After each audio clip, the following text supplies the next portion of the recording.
विधिमंडळाच्या शिस्तपालन समितीच्या गोपनीय अहवालात विधिमंडळ परिसर मारहाण प्रकरणात ऋषिकेश टकले आणि नितीन देशमुख यांच्यावरती कारागृह शिक्षेची शिफारस करण्यात आल्याची माहिती सूत्रांच्या वतीने देण्यात आलेली आहे। हा गोपनीय अहवाल आज सादर केला जाणार आहे आणि त्यामध्ये कारागृह शिक्षेची शिफारस करण्यात आल्याची माहिती सूत्रांनी दिली आहे। याच संदर्भात ज्यावेळी आपण गोपीचंद पडळकर यांच्याशी संवाद साधला त्यावेळी विधिमंडळ हे आमच्यासाठी सर्वोच्च असून अहवालामध्ये जी काही कारवाई तरतूद केलेली असेल कारवाईची त्याला आम्ही सामोरं जाऊ, त्याचा आम्ही मान राखू असं गोपीचंद पडळकर म्हणाले होते। त्यामुळे या शिक्षेच्या शिफारसीची अंमलबजावणी नेमकी कशी होणार याकडे देखील लक्ष असेल। पावसाळी अधिवेशनामध्ये हा सगळा प्रकार घडलेला होता। गोपीचंद पडळकर आणि जितेंद्र आव्हाड यांच्या कार्यकर्त्यांमध्ये विधिमंडळाच्या लॉबीमध्ये हाणामारी झालेली होती। गोपीचंद पडळकर यांनी शरद पवार आणि सुप्रिया सुळे यांच्यावरती वैयक्तिक टीका केली होती आणि त्यानंतर विधिमंडळाच्या आवारामध्ये जितेंद्र आव्हाड यांनी मंगळसूत्र चोर असा उल्लेख केलेला होता आणि त्यानंतर हे सगळं प्रकरण तापलेलं होतं। यंदाचं पावसाळी अधिवेशन याच प्रकरणामुळे सगळ्यात जास्त चर्चेत राहिलं होतं। महाराष्ट्रभर या प्रकरणाची चर्चा झाली होती कारण का विधिमंडळासारख्या ठिकाणी कार्यकर्त्यांमध्ये हाणामारी झालेली होती। तुषार कोहळे आपल्याला अधिक अपडेट देतील। तुषार, अहवालात नेमकं काय म्हटलंय, कोणत्या शिक्षेची शिफारस आहे, त्याची अंमलबजावणी कशी होऊ शकते? निश्चितच विधिमंडळाचं जे शिस्तपालन समिती आहे त्या समितीने आपला अहवाल ते आज अध्यक्षांकडे देणार आहे। त्यानंतर अध्यक्ष उद्या हा अहवाल सभागृहामध्ये मांडणार आहे।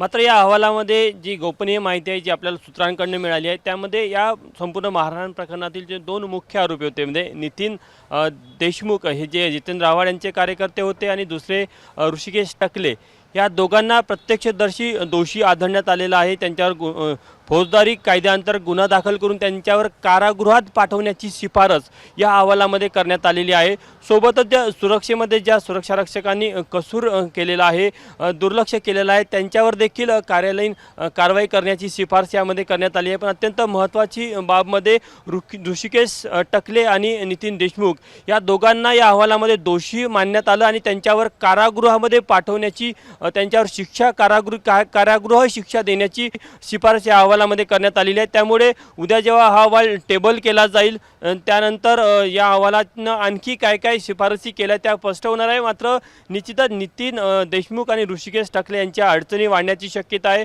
यामध्ये आता यांच्या ज्या नेत्यांचे हे कार्यकर्ते होते त्यांच्या संदर्भात या अहवालामध्ये काही विशेष शिक्षेसंदर्भात प्रावधान केलं नाही। मात्र काही सूचना सुचवण्यात आल्या होत्या की जर का आपल्या कार्यकर्त्यांना कारागृहामध्ये विधिमंडळामध्ये जर का येण्यासाठी पास द्यायची असेल तर त्या संदर्भात काही नियम आणि अटी शर्ती देखील ठरवण्यात याव्या जेणेकरून पुढे असे प्रकार घडणार नाही। तुषार, धन्यवाद दिलेल्या सगळ्या सविस्तर माहितीसाठी।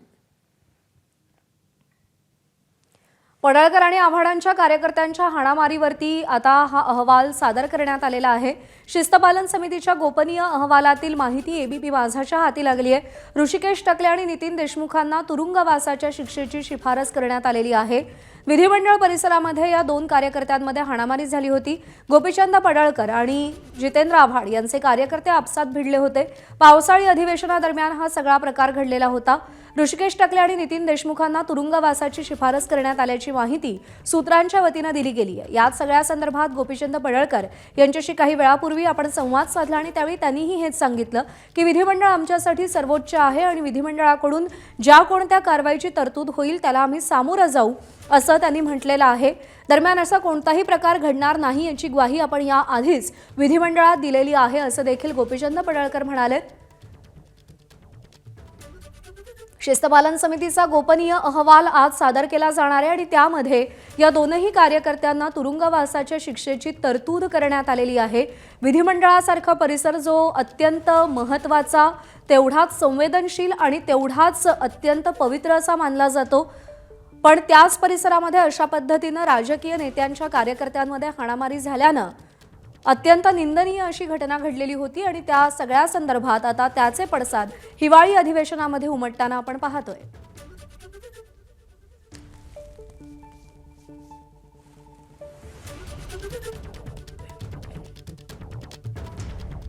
टकले आणि देशमुखांनी विधिमंडळ परिसरामध्ये हाणामारी केलेली होती। गोपीचंद पडळकर आणि जितेंद्र आव्हाड यांच्या कार्यकर्त्यांमध्ये ही हाणामारी झालेली होती। गोपीचंद पडळकर यांनी शरद पवार आणि सुप्रिया सुळे यांच्यावर वैयक्तिक टीका केलेली होती। त्यानंतर पावसाळी अधिवेशनात हा सगळा प्रकार घडला. जितेंद्र आव्हाड यांनी मंगळसूत्र चोर असा उल्लेख केला आणि त्यानंतर ही हाणामारीची सुरुवात झाली. तेव्हाची ही दृश्य आपण पाहतोय. सुरुवात विधिमंडळाच्या पायऱ्यांवरून झाली आणि त्यानंतर लॉबीमध्ये हा सगळा प्रकार घडला. दोन्ही कार्यकर्ते आपापसात भिडलेले होते.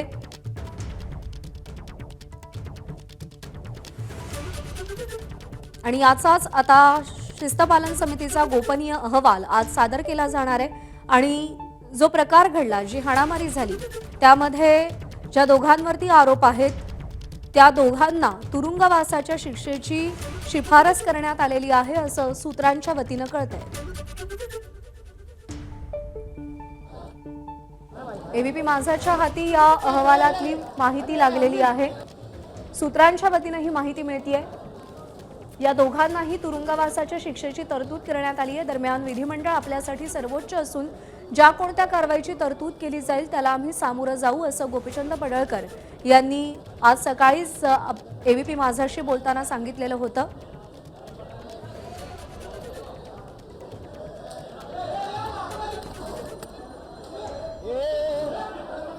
विधिमंडळासारखा परिसर जिकडे लोकहिताच्या चर्चा होतात, जनतेच्या प्रश्नांवर चर्चा होतात, जनतेसाठी विधेयकं मंजूर केली जातात, तिथेच अशा पद्धतीनं कार्यकर्त्यांमध्ये हाणामारी होणं हे अत्यंत निंदनीय होतं. महाराष्ट्राच्या राजकीय परंपरेला अशोभनीय असं होतं आणि या सगळ्याची गंभीर दखल घेण्यात आली असून या दोन्हीही कार्यकर्त्यांना तुरुंगवासाच्या शिक्षेची शिफारस या अहवालामध्ये करण्यात आल्याचं सूत्रांच्या वतीनं कळतंय.